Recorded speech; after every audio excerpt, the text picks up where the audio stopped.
ஒலியில் நனைந்து சந்திக்கிற பொழுது அன்பு கதை பேசி பேசி விடியுது இரவு.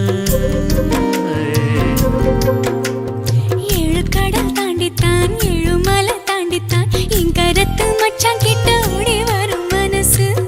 நாம சேர்ந்து வாழும் காட்சி போட்டி பார்க்கிறேன்.